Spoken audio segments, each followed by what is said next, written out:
July is almost over and nope. We're now a few weeks into August and that means it's time for Art Fight. Try it again. It's August, Art Fight is over. This video should have come out weeks ago. We all on the same page? Good. For those of you who don't know, Art Fight is a month-long competition where artists are split up into 2 teams and just go around attacking other people's original characters for points. I heard about Art Fight last year and decided to give it a go this year, only to find out that I was going up against every single artist in our Fellowship of the Art Things group that we got going. Anyway, I figured we'd break down the competition week by week and go over all the art that I did to help out the far superior Team Crystal. So without further ado, let's take a look at the first week of Art Fight. Thank you all so much for watching. If you enjoyed the video, feel free to hit the... So, yeah. By the time Art Fight started, I was still bogged down with all the overload work from June and had to catch up with that. So I didn't do anything for Art Fight until July 8th. And by that point, I was already attacked twice. Once by Nerdcomics Inc. and once by Night of Arcane. So please excuse me while I showcase other people's art before my own. First up was Nerdcomics Inc., who posted this mere hours after Art Fight started. An insane 2-subject, fully rendered battle image with lore with one of my characters and one of his. Already I knew Team Crystal was cooked. The next attack came from Night of Arcane, who drew the same character, Calor, in a meme format, which I believe is from Gundam or some Gundam series. While I might not be familiar with the source material, I can still appreciate some good art. So despite having a full list of characters that I wanted to draw once the competition started, Nerd and Knight Revenges now shot up to the top of my list. Battle stations, everyone! Starting off, I went with Night of Arcane's character, Amelia and Morgan. So, technically 2 characters. But I was really drawn to this character because I later found out that Night of Arcane was inspired by Aravi Mishra, a character from the Monster Prom series that I kinda like just a little bit. Okay, I might like her a lot a bit. But for this attack, I wanted to go with a dynamic, action-heavy pose, with Amelia swinging her mace and Morgan doing something that I would figure out later. Hopefully. And since the character was already designed, I spent a little extra time on the stream I drew this on, really studying the anatomy and trying to perfect it, figuring out how the body would turn and how the arms would bend in a pose like this. From there, I started overlaying the character design on top of this pose sketch that I did. And Night of Arcane did a really good job with the details here, so I wanted to make sure I got it as accurately as possible to the original design. And it was at this point that I discovered the chain brush in Clip Studio Paint. Why did I choose the character with chains? I just realized that. Oh. Clip Studio Paint, you better have a chain brush. It's over for you. Okay, well that's very small. Boom. That brush made this a whole lot easier. The rest of the drawing was pretty similar to my regular art process in terms of shading and highlights, though I will admit, while I was finishing Amelia off stream, I had totally forgotten that I was supposed to add Morgan to this as well. And with the final pose already done, I ended up struggling a little bit of how to fit Morgan into this piece. I wound up having her over Amelia's shoulder and grabbing her arm, similar to what I did with Aravi and Hex in my Monster Prom Folklore video from last year. Overall, I love this character design, and while I have some reservations about the anatomy of the pose in my rendition, I think this was a pretty strong start to my Art Fight.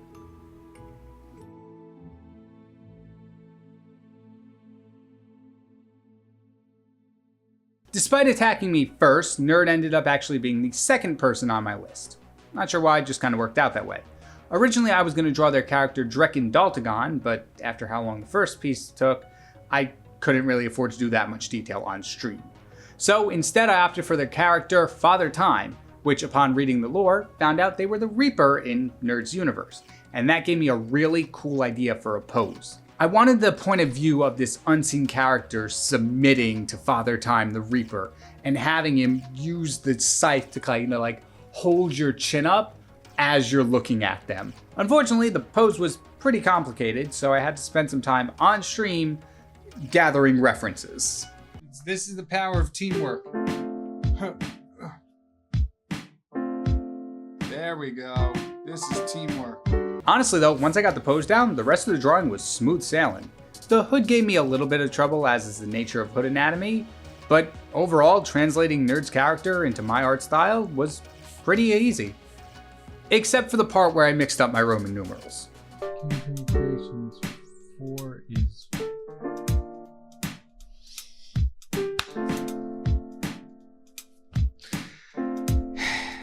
You all are absolutely right. And since Father Time's design is primarily white and gray, I switched up the rendering process a little bit for this piece.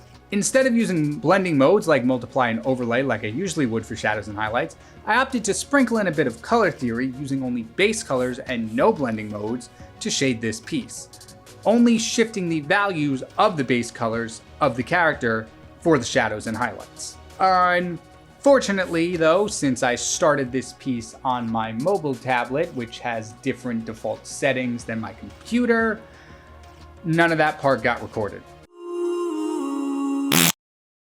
Oh, and by the way, Nerd Comics Inc. revenged this piece 4 minutes after I posted it on Artfight. That's what I get for live streaming my attacks. Now, my original plan was to release these videos kind of going week by week of what I've done in Artfight. Except I forgot to do the writing, recording, and editing in between while Artfight was going on. So everything from this moment forward is written after Artfight ended in a rush attempt to get this video out while Artfight is still relevant. I got a lot to learn for next year. But now we move on to a new week of Artfight and a new set of attacks to take care of. By the time Tuesday rolled around and I was preparing for another stream, I had already gotten 5 more attacks, but we'll cover those later.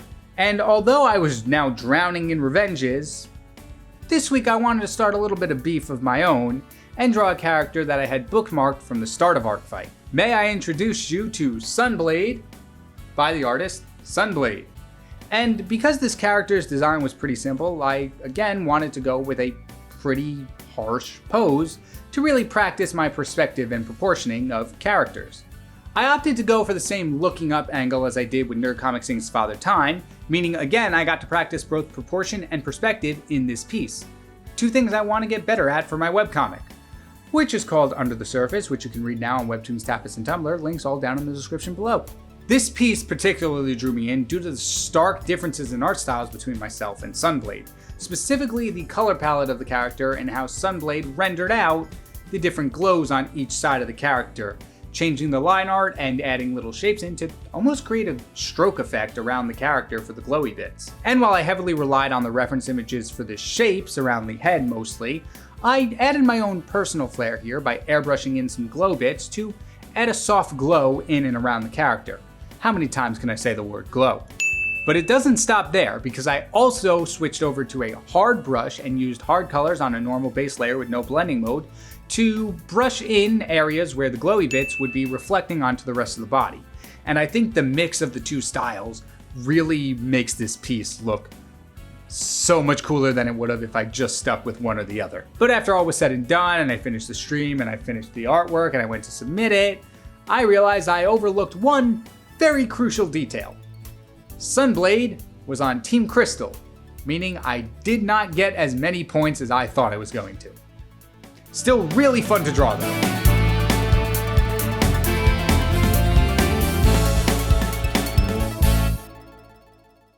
At this point, those of you who have joined the streams last month are probably getting feelings of deja vu having seen all these artworks before. But fear not, there are some artworks that I drew during Artfight that weren't broadcasted live, so still keeping it fresh for you.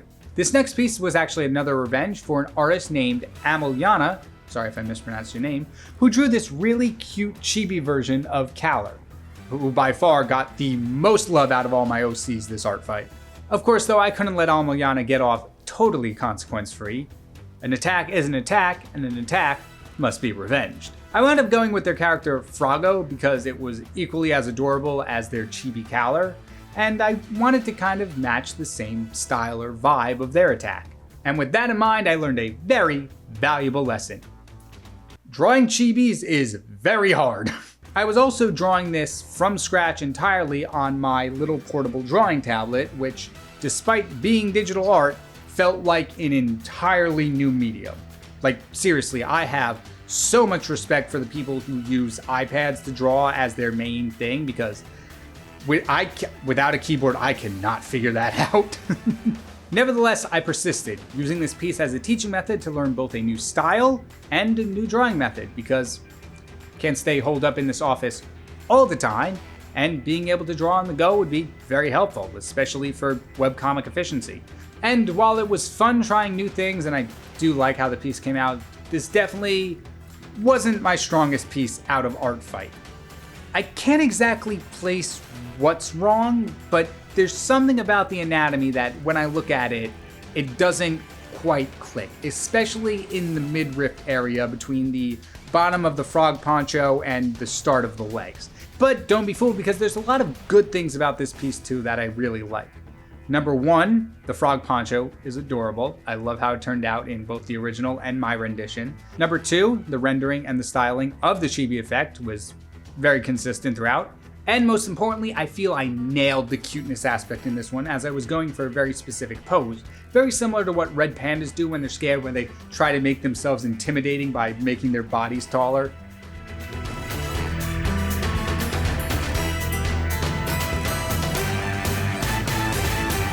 I'll admit, I have no idea when this video is coming out. All I know is that it's going to be super late. But I've accepted my losses. I will try to do better next year. But because of that, this will be the last piece we're looking at for today, and hopefully in the near future, we will cover the rest of Artfight. But next up, we have... let me check real quick. Night of Arcane, Nerd Comics Inc., Sunblade, yes, we have another attack that I initiated, D6, by Shadowbox Bunny. This attack I knew was going to be particularly fun because, again, of how different Shadowbox Bunny's art style was to my own, and I was very excited to see how their character would translate into my art style. Not only that, but I wanted to change it up from the previous 4 attacks and go with a more portrait style for this one, similar to those oil paintings you would see of the old historical dudes in textbooks. Which, if painters worked as slow as I do, it's a wonder how anything in history got done. Yes, sir, just 2 more hours and I'll be done with the sketch. What's that? You have a declaration to sign at noon. Yeah, you're not making it. You can't rush art. Armed once again with just my portable drawing tablet, I opted for a more photorealistic look for this piece. Not photorealistic in the way those insanely talented people who draw the lips do photorealism, but just adding more photorealistic elements when it came to lighting and shading. For example, I only used the airbrush tool for the shadows and highlights to keep them softer and more realistic, and adding a small highlight around the darker areas of the character to emulate the light source bouncing off different surfaces in the room and reflecting toward the back of the character. I also spend a lot of time on the folds in the clothing, giving them a little more attention to detail than I normally would in a piece to really make it feel like the cloth was flowing.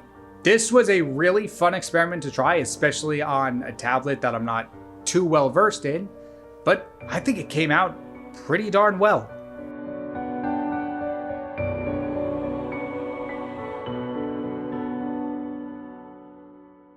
And that's about everything I was able to get through in the roughly first half of Artfight, and will continue in the second half very soon. The most valuable thing I learned from this whole experience is to make sure I have nothing from June carrying over into July, so once July 1st hits, I can get right into it. If any of the original characters I attacked in this video piqued your interest, all links and credits to the artist are down in the description below. Feel free to check them out, and if you're participating in Artfight, maybe start gathering some references for next year. I apologize that this video took so long to come out. I'm trying out a new setup, a new format for videos. I've got a collapsible green screen now, so as you can see, I'm not in the same place I usually am. But hopefully I'll have part 2 of this video out soon. In the meantime, why don't you check out some of these other videos from the channel?